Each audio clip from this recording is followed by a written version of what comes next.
everyone. Those of you who've been here a while know that I like to call you friendlies because you're my friendly people. So hi, yes, I'm feeling so much better, like dare I say almost myself, but that's not the reason for this video today. I got a chance to watch Nomadland again, and as I said in the last video, I was an extra in Nomadland. I'm a full-time RVer, full-time nomad. The first time I watched it, I had so many mixed feelings. I was kind of confused and unsettled, and I just didn't know what to do with all that. I remember talking to my friend Christy after I watched it the first time, and I was like, I just don't even know. I got a chance to watch it again, and so I wanted to talk about my second reaction to the film, and I also want to talk about some of the comments that I've seen. I'm really surprised at how negative, for lack of a better word, some of the comments have been. I would say a majority of the comments have been. And so just kind of wanted to readdress or revisit the movie today, talk about my second reaction to the movie and what I thought about it, and a couple clarifications from my last video. I think I misrepresented a couple things, and so I'm going to talk about all those next. There ain't nobody gonna do it for you. Got to mind your own. Okay, first thing, I listened to the video again this morning just because I wanted to remind myself of what I've already said. And one clarification I wanted to make. I said in the first video that part of the reason I was asked to be an extra in the movie was because of my involvement with the women's RTR. And I realized it could have been a little misleading. That year is the year that I was involved in the women's RTR. I mean, yeah, I've kind of volunteered like my first 2 years on the road, and I spoke at the RTRs, but I'm not one of those people who is really involved in the WRTR, but I served on the advisory board that year. So as a member of the advisory board that year, and also a friend of Bob and Sue Ann, I was asked to be on the set as an extra of Nomadland. I just wanted to clarify that. I don't want to take credit for something that I'm now a part of, that I haven't been a part of for many years. So just want to make that clear. Bob and Sue Ann work really, really hard, and there's a whole bunch of people behind the scenes at HOWA and the RTRs, and I just wanted to clarify. I'm not taking credit for something that I'm not involved in on a regular basis. So just had to clear that up. It's been nagging at me. The other thing, so yeah, I watched it again, and my reaction to the second viewing was completely different. And I said in the first video that I think a lot of the unsettledness that I felt after the first viewing was really about that it just was too personal, that I had so many expectations and so many questions, and like I said, it was a little bit of a shock to see people I know on the big screen, on a big movie, you know, and now it's won a Golden Globe. I mean, this Golden Globe winning, it's probably going to win an Academy Award, people are saying. So I had to get over that personal hurdle myself. And you know, and I said in my first video that it felt disjointed, and I realized watching it the second time, it didn't feel disjointed at all the second time I watched it. I think that my focus might have been off the first time. I was sick, and I have been struggling with focus. I might have been bouncing around, playing with Sadie, coming and going, and I don't know. But it felt completely different the second time I watched it. It didn't feel disjointed at all. Things that I missed the first time, I'm like, oh, they did tie this scene and this scene together. How did I miss that the first time? Did I take a bathroom break? So the disjointedness wasn't there for me at all the second time. I gotta tell you, I fell in love with the movie the second time. I loved it and appreciated the artistry and the storytelling the first time, but I really appreciated the nuance of it and the story, Fern's story, so much more the second time around. And I thought it was beautiful. I thought the portrayal of Fern as a woman over 60 and what that transition in life is like for women of that age, it was spot on. I think that collaboration between Frances McDormand and Chloe Zhao, because Chloe Zhao is younger, I think that they just nailed that. Sadie's got the zoomies. And that brings me to the comments and your reactions, most of your reactions, many of your reactions anyway, to the movie. A lot of people couldn't stand it. A lot of people thought it was way too depressing, that it was sad, and that there was too much grief, and that Frances was prickly and you couldn't understand her. And I don't know, I didn't, that's not what I took away from it the second time I watched it. Yes, I said the first time very much it's a story of grief, but the second time I watched it, I saw that it's not only a story of grief, it's a story of finding yourself. And that's so much about what this chapter of my life has been about. Finding myself, taking care of myself, and letting go of the expectations of what I'm supposed to do and who I'm supposed to be. I thought that was brilliant. Frances didn't have to smile. She didn't have to be giddy. She didn't have to make the guy who kind of was trying to barge into her life. That's kind of funny. The guy who was kind of trying to barge into her life, she didn't smile and say, oh, it's okay when he broke her favorite dishes. She acted as someone who is not a people pleaser would act. She acted as a woman who has come into herself later in life would act. Get out of my space. How many ways and times do I have to tell you? Get out of my space. And he kept trying to barge into her life. And I think it's really interesting. I saw a comment recently that someone was like, yeah, she wouldn't even let people into her life. She was just too bold, and not bold, but all these people wanted to care about her, and she just wouldn't let people into her life. And I think I'm taking this a little personally now, because I could relate to Fern in so many ways. And I disagree with that. She did allow people into her life. She sat down with Linda May. Linda May was in her van. They had some very intimate moments of storytelling and sharing their experiences together. And then she connected with Swanky, and she and Swanky shared some very personal and intimate moments together. And even at the end, that one scene with Bob, so she did connect, and she did allow people into her life. What I think is interesting is that this idea that she was prickly, all that so-called prickliness was geared toward a guy who wanted something from her, who he wanted a relationship with her. And at this point in our lives, many of us are like, yeah, no, not interested, sorry, And I thought that was done really, really well. Absolutely. She's at a time in her life, and we learned when she spent time with her sister that she moved to Empire with her husband, that even though she didn't have kids, her whole life kind of revolved around her husband, his job. His job took them to Empire away from her family. And her sister said, yeah, you've always been a little different. So it's not like she regretted that. She loved it. She loved her husband.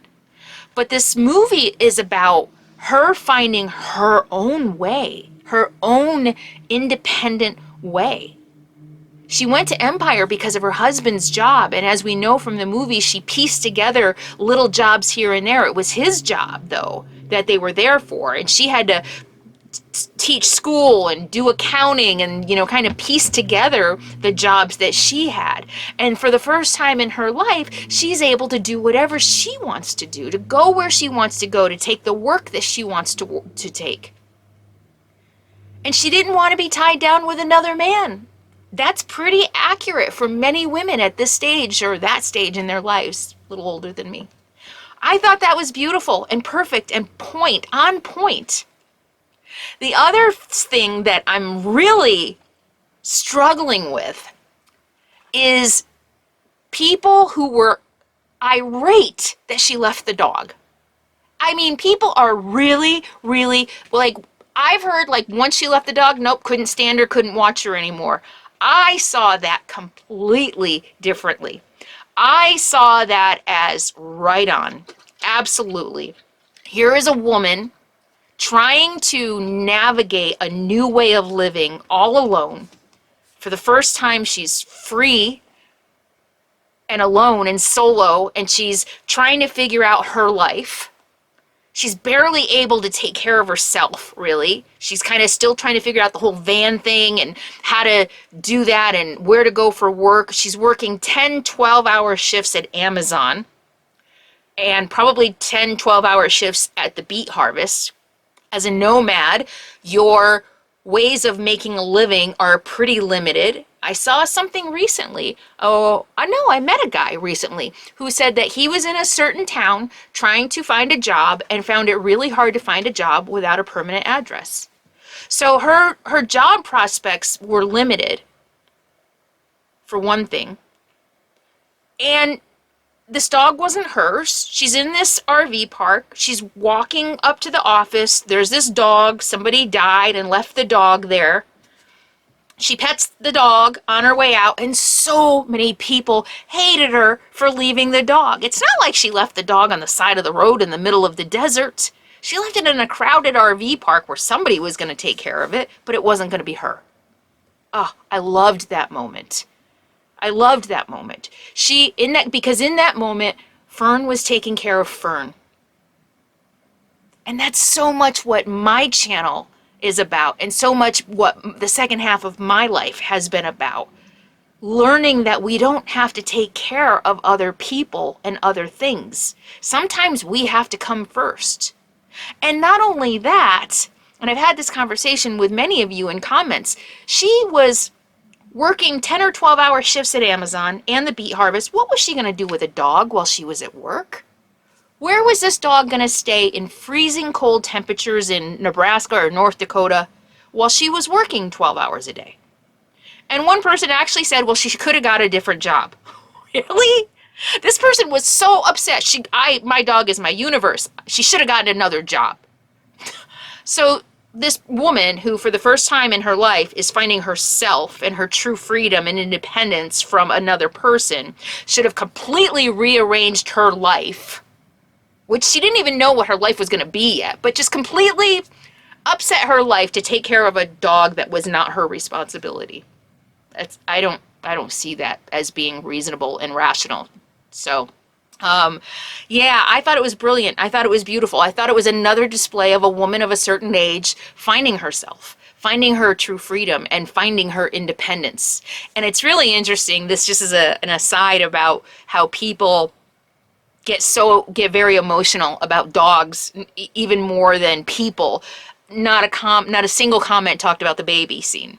You know, I remember years ago, somebody handed me a baby. I was in my early 20s, and I was literally like, what do I do with this?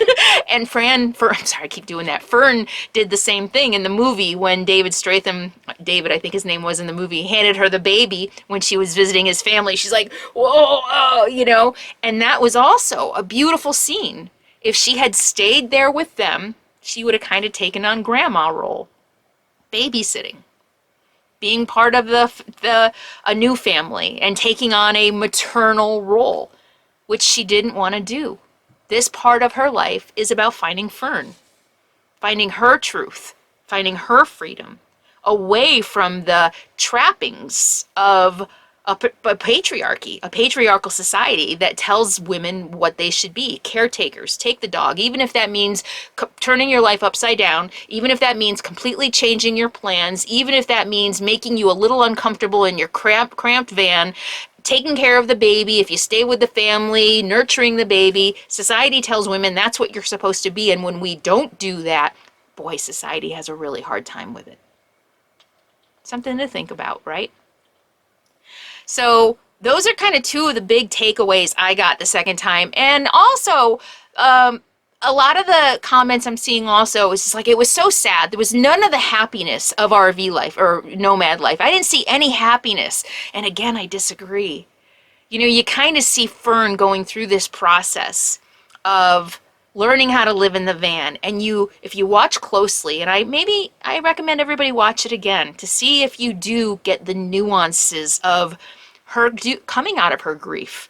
When she goes to the ocean and when she's in Badlands and she's just running like a child, even in like a child's nightgown dress, that white dress, just kind of innocently running through the Badlands, she's carefree. And then when she leaves David's family house and she goes to the beach, and you can see this is when she's kind of really grasping her freedom and grasping her new life. And in the end, when she goes back to her house and sells everything and hits the road on that desolate, lonely road and drives away, that's a happy moment. That is a happy ending. She's free. The trappings of her old life are no longer holding her down. She's free. That's a happy ending. So, yeah, I don't see it. The second time I watched it, I don't see it the way a lot of other people see it. I see it as a beautiful story about a woman of a certain age deciding, figuring out that she can be and do whatever she wants to do. She can piece together her life how she wants to. It doesn't have to involve, she doesn't have to lean on anybody else. She doesn't need this man who's kind of trying to barge his way into her life. It's kind of interesting. I've noticed that. No offense. I know a lot of very independent men who live on the road, so this isn't about you. But I've also known a lot of men who do kind of not. Let me just say that some men love being alone, but and I've talked to my therapist about this in relation to the movie. Women get to this age and we're like, no, we want to be alone because we've been taking care of people our whole lives. Whereas men get to this age and their wives die or they get a divorce or whatever. Not all men, but some men. And they don't want to be alone. And they go on the road, they're alone. Actually, a few have written to me and said, I can't stand it. I can't stand the aloneness. I'm going back. And so it is a very different experience for men than it is for women. And I've had personal experience with men. The David character really, they nailed him. I don't know how they did it.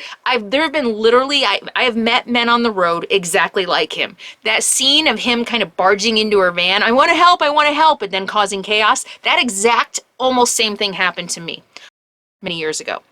You know, so it was an interesting dynamic. It was a very interesting dynamic. And yeah, I have to wonder why it made so many people feel so uncomfortable that she rejected him when he was really, I felt, a little too aggressive. He couldn't take the cues. He wouldn't leave her alone. And again, I've had that experience out here, so that hit home a little bit for me. I was like, how did they know? Did they know the guy? Did they know the same guy I know that did that? And no, it's not who you're thinking. But yeah, so that was really interesting. And the other thing, I'm going to leave you with one more thought about the movie that I think is really important. This movie was a lot about being alone. It was a lot about learning how to be okay being alone. Yes, after a great loss. But the scenes of Fern in her van eating alone. And there was a peace. She's relaxed. She's comfortable. And traveling the country with her van being the only one on a lonely desert road. And as I was, the 5-gallon, well, I'll get to that in a minute. And as I was talking to someone else who was in the movie on the 5-Gallon Bucket Club on Facebook, that feeling of being on a lonely desert road all by yourself, there's nothing more liberating and more freeing than that. Nothing. And so many of you looked at that and saw sadness. And what I think, and I've talked about this in a lot of my videos, I think all of the aloneness really was hard for a lot of people to sit with. I think that watching Fern's aloneness on the road and in her van and navigating this part of her life, I think that it really touched something in a lot of people who watched it about their own loneliness and their own aloneness. And I think it was really, really hard for people to sit with their own feelings about being alone. And I've seen it a million times in comments over the last few years of being on YouTube that a lot of people watch me and they say I could never do it. I couldn't deal with the aloneness. And I think especially because of the pandemic, with so many people being isolated, I think that was especially poignant. I think that was especially hard for some people to see. I think it really touched in, like I said, it touched into the loneliness I think that so many Americans are feeling right now as a result of the pandemic. And then also just many of us don't know how to be alone. It's a process. It's a learned process. And again, I think even when I started my John Muir blog many years ago, I hiked the John Muir Trail and did a blog, and I did it alone. And people don't understand how I can go out into the wilderness alone and be okay with that. and it takes a lot of work. A lot of years of therapy to be able to do that, and I'm an introvert, so that helps. But I think that that might be one of the biggest takeaways for me from watching the movie the second time is, and reading all of the comments about people who were so troubled by the movie and thought it was so negative and thought it was so sad. I really think that it was a little bit of a projection, or a little bit of you know, something that it touched within us as a society. There's a lot going on. There's a lot there to unpack, and I don't want to go any deeper than that, but that's what I'm thinking. I think it was just hard. The aloneness was really uncomfortable for a lot of people. And so the hat, you guys have been seeing me wear this hat for a couple of years. After the wrap in Arizona, the movie wrap, they gave everybody who was involved in the movie a hat. I think one of the early production companies was called 5 Gallon Bucket Production. I don't know what happened to that. So we all got 5 Gallon Bucket hats, and the 5 Gallon Bucket plays a pretty big role in the movie, a specific scene with Fern and Sue-Ann. And so if you see anybody wearing this hat, you know that we were in the movie Nomadland. So I'm honored and privileged, and this 15 minutes of fame, or 5 minutes of fame, that I get from being a part of this now Golden Globe winning movie, and just so proud of Chloe Zhao. So proud. I read an interview yesterday about some of the things that are going on with the whole China thing, and so proud of her. She's an inspiration to so many women, and what she has done and what she's been able to overcome, and a great story. So if you don't know, maybe do a little research on her. Pretty phenomenal. And it seems like there was one more thing I was going to say. Oh, so watching the movie the second time, a couple more appearances that I make in the movie. One is just my voice in the line, and many of you heard this line and didn't know it was me until I realized it was me and said something. But in line for chili, right when David is saying vegan chili and Fern is saying, no, I'm a carnivore, you can hear me in the background saying, I don't know how many vegans are here. And I said that was me. I was in line behind, you can see Sue-Ann, I'm kind of behind her, but you can't see me. And I was in line, and I was surprised they had vegan chili, and I was like, how many vegans are here? And you can actually hear me saying that. And in the scene of the bonfire where they do the burning van, you can see me in the background. I've got a beanie on, and I'm singing, and I'm going like this, so you can definitely see me in that scene. And one more little thing, I'm going to go ahead and say this. So Bob and I were standing around the campfire while they were filming, and everybody is singing the burning van song.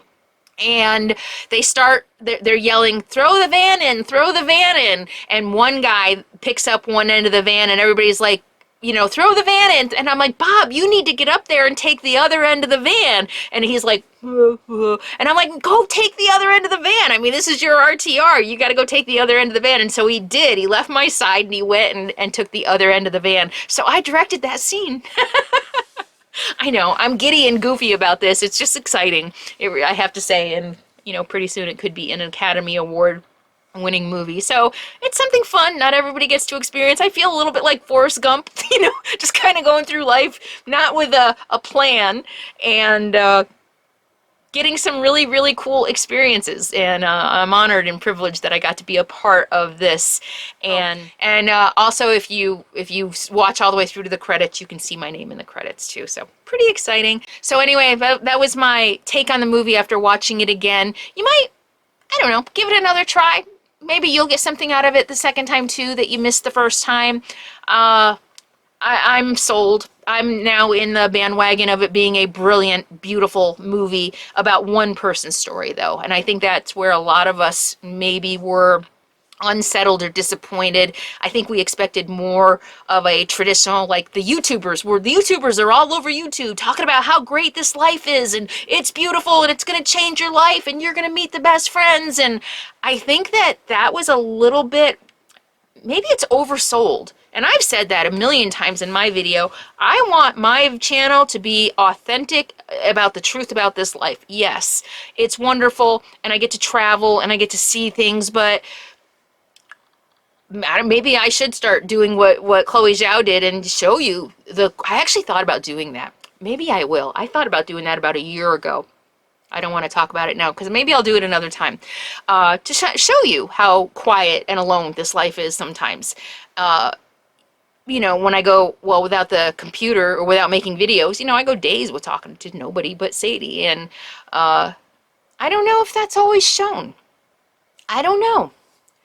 And I think that maybe that set up Nomadland.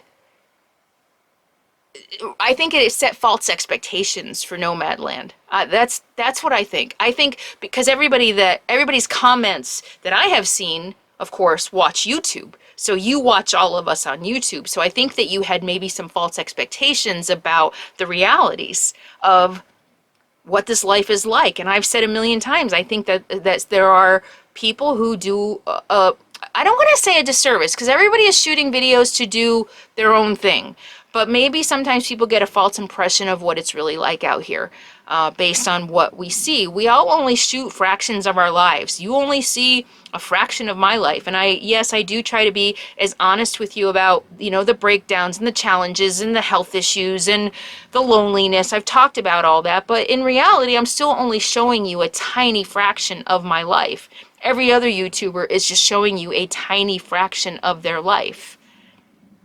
I think what Nomadland did, and of course because they had a whole scene and they had a story and they had a director and a writer and everything, is they were able to show you those moments that we don't always show you, you know?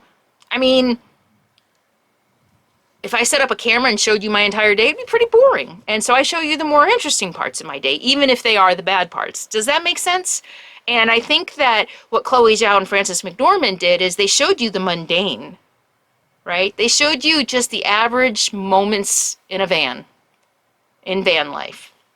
So, okay. Thank you all for all you do to support my channel so that I can keep making videos for a living. And I appreciate it. I'll see you next time. In the meantime, be happy, be free, and be kind.